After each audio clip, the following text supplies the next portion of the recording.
Goeiemôre vriende en baie welkom by ons oordenkings op hierdie Woensdagoggend. En ja, ons lees verder in Lukas 9 vanaf vers 28 vandag tot by vers 36. Ongeveer 8 dae nadat hy dit gesê het, het hy Petrus en Johannes en Jakobus saamgeneem en teen die berg opgegaan om te bid.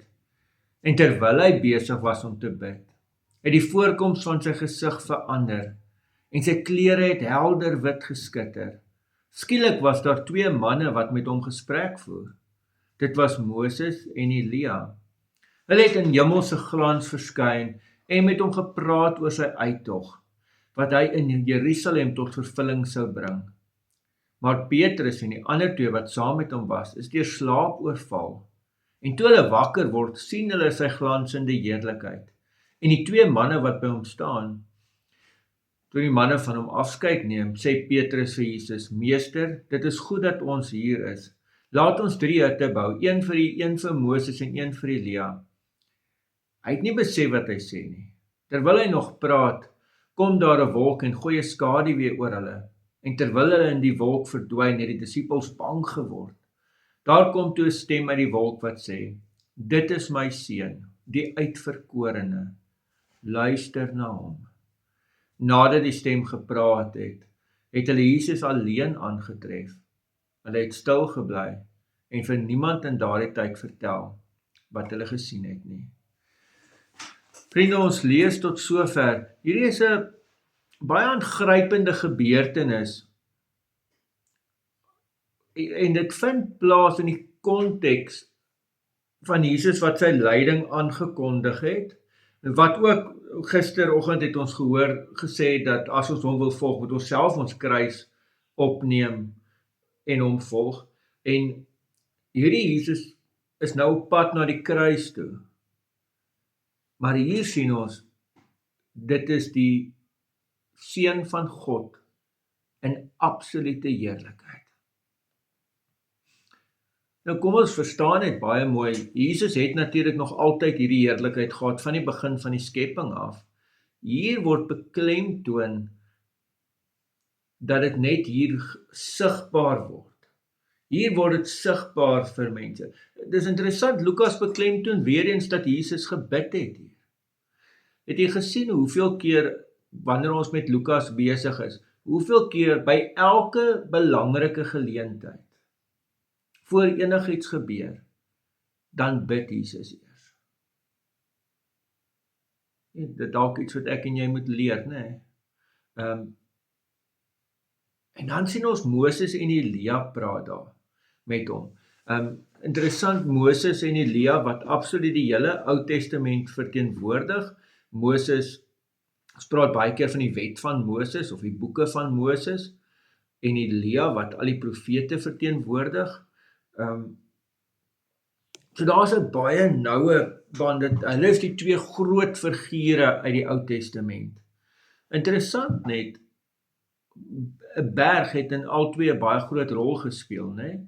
Moses het ons daar by die berg opgegaan, by die berg Sinai, en daar het hy die tafels met die 10 gebooie ontvang. Ons weet wat Elia en die Baal profete daar by die berg Horeb gedoen het. So hier is Jesus weer op 'n berg, en Moses ook en Elia ook. Maar baie interessant dat Lukas sê, hulle praat met Jesus oor Jesus se uittog. En as jy nou die Grieks gaan lees, dan is dit dieselfde woord wat ons tweede Bybelboek se naam is, Exodus. En ek het al baie gesê, ons is besig met die Bybelse geskiedenis daar by 'n Bybelstudie in Escort en ook by die vroue Bybelstudie in Wenen, dat jy kan nie eintlik die Bybel verstaan as jy nie die Exodus gebeure verstaan nie. As jy nie verstaan wat het daar gebeur toe die volk in Egipte was en God met magtige dade hulle daaruit bevry het nie. Soveel keer in die Bybel word daar terugverwys. En hier ook nou. En hier ongelooflik, as jy vir enige Israeliet gevra het, vir enige Jood gevra het, waar het ons volk van God geword?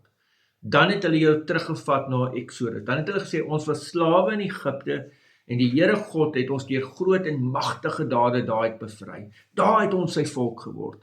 So sentraal staan hierdie Exodus gebeure as 'n God wat verlos. Die belangrike goed wat ons daar lees, heeltyd, God het die gehuil van sy kinders gehoor. Nee, en toe gaan gryp hy in en hy verlos hulle. Nou stap Jesus na sy Exodus toe, na sy uittog, na die verlossing wat hy teweeg bring. En dis wat hy gaan doen in Jerusalem. Daarom